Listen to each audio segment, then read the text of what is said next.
Coach Dillingham wants to build a legacy here. He wants to become a next blue bud. You know, Clemson did it in the early 2010s, so in Oregon too. So he's like, why not us next? It feels like the college football season is just right around the corner. So how are you feeling mentally right now, physically kind of preparing right now for season 2 of Arizona State? Yeah, mentally I feel great. I just came off the Manning Passing Academy. I was able to be around some of the top guys and Peyton and Eli. So people have done it. Right now I'm kind of getting in my July 4th break, so taking a little bit of time off and then locking back in. But I'm in a really good spot mentally and just excited for the season. Good.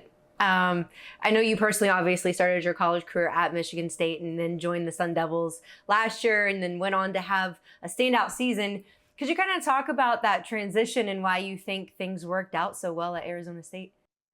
Yeah, originally left Michigan State because of coaching staff change. And then when I hit the portal, I was just looking for a position where, who's going to develop me and really buy into me and a program that's going to help take me to the next level. So after seeing Coach Arroyo and Coach Dillingham's resume, being with Bo Nix and Justin Herbert and Jordan Travis, I was like, why not me next? Why would I not be the next one? Those are all the past guys. So came out here and Coach Dillingham created such a good culture and recruited guys who all were like-minded. And so when you got that, people buy in and, then you got some playmakers on the field. Everything just kind of worked out. No, that's funny you say that because I was about to kind of ask you about his vision for ASU football, but it seems like he's obviously doing tons of recruiting, and he replaced the legendary Herm Edwards back in 2022, and he's 35 years old, still one of the younger head coaches in college football. So what's been your relationship like with him, and has he kind of explained his vision to you for ASU football? Yeah, Coach Dillingham wants to build a legacy here. He wants to become a next blue bud. Um, you know, Clemson did it in the early 2010s, so in Oregon too. So he's like, why not us next?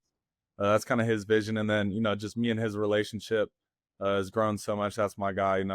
I'll go to bat anytime just because his passion for the game, and then his genuineness for me and every other player on the team. So he's a special coach, and not going to ask to be in a better situation. Yeah. Your guy, Cam Scatabo, got selected by the New York Giants in the draft. And I've seen comments comments about him playing the underdog mentality and that he's going to fit right in. So do you think he has RB1 capabilities in the NFL? Yeah, for sure. People see the type of player he is on the field, his contact balance, his grit, his strength, his trucking ability, his vision, but they don't see his mental aspect, his IQ, how he views the game, how he views himself. We're sitting in practice one day and, goes up and tells the lineman a different way how he wants him to block inside zone. He wants him to get more vertical or the steps he wants to take. So I've never seen a running back, coach the lineman how to block, which is pretty special for me because I'm always talking to my linemen and my receivers and my running back at different steps because that's how I view the game. So to see him view it like that, it's pretty special. And, that's what's going to be the changing factor in the success in the NFL. Very, very cool. I'm excited to see him. But I appreciate you sharing that. Kind of back to you now again. The college football season hasn't even started yet. And as you can imagine, people are already talking about where you could end up in the NFL draft. Is that anything on your radar right now? Yeah, you for sure think about it and you see all the mock drafts and everything like that. You talk about it a little bit, but none of that's going to happen without the success that you have this next season. So it's just going back to, grinding every single day and making the main thing, and, the rest going to fall into place. Yeah. So on another note, EA's College Football 26 is set to come out soon, and we're seeing even more player ratings come out, including yours, which is a 91, which is right up there with the top QBs. Only a few guys have a 92 right now, but how cool is it, one, to see yourself represented in a video game, and two, to be honest, how fun is it to play yourself? Yeah, first of all, it's a blessing. I played that all the time growing up. I remember I tried to play with my brother.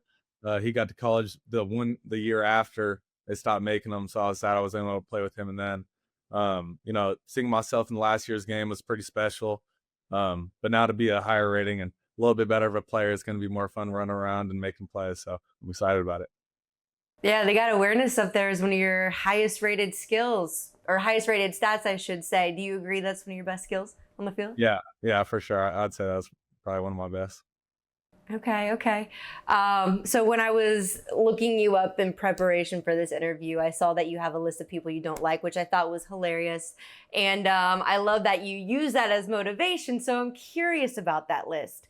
When you take a person off that list, like what goes into that? When I take a person off the list, Yeah, when you're like, okay, they're officially off the list.